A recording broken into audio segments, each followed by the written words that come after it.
Guna memastikan kegiatan vaksinasi gotong royong berjalan dengan lancar, Wakil Wali Kota Palembang Fitrianti Agustinda terus memantau pelaksanaannya. Kali ini, pemantauan dilakukan pada kegiatan vaksinasi COVID-19 yang dilaksanakan di Puskesmas Taman Bacaan, Jalan Kiai Haji Ahmad Azhari, Kecamatan Seberang Ulu 2, Palembang, pada Kamis 22 Juli 2021.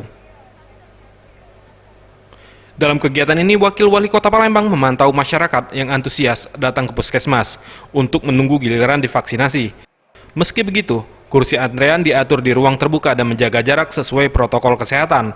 Selain itu, masyarakat yang hendak memasuki area terlebih dahulu dicek suhu tubuh dengan termometer infrared dan diarahkan untuk mencuci tangan. Ditemui usai melakukan peninjauan vaksinasi, Wakil Wali Kota Palembang Fitrianti Agustinda mengatakan, sangat mengapresiasi antusias warga yang ingin melakukan vaksinasi, karena masyarakat pun sudah mengetahui bahwa vaksinasi merupakan hal yang penting untuk melindungi diri dan orang lain dari paparan virus COVID-19.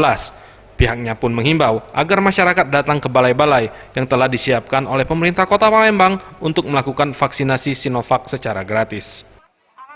Antusias warga cukup besar karena mereka tahu pelaksanaan vaksinasi Sinovac di setiap puskesmas dan juga tempat balai-balai kesehatan sudah terkondisi dengan baik, dan kita menjaga bahwa warga masyarakat yang datang itu relatif aman, dan masyarakat sudah tahu bahwa pelaksanaan Sinovac ini tentu untuk keamanan dan juga perlindungan bagi masyarakat sendiri, dan ini diberikan secara gratis. Kalau tahun-tahun depan kan kita tidak tahu bagaimana nanti pelaksanaannya, jadi kami juga sudah menginformasikan kepada warga dari tingkat kecamatan, kelurahan, RT, RW untuk supaya menghimbau masyarakat untuk datang ke setiap balai-balai kesehatan yang sudah siapkan oleh pemerintah Kota Palembang.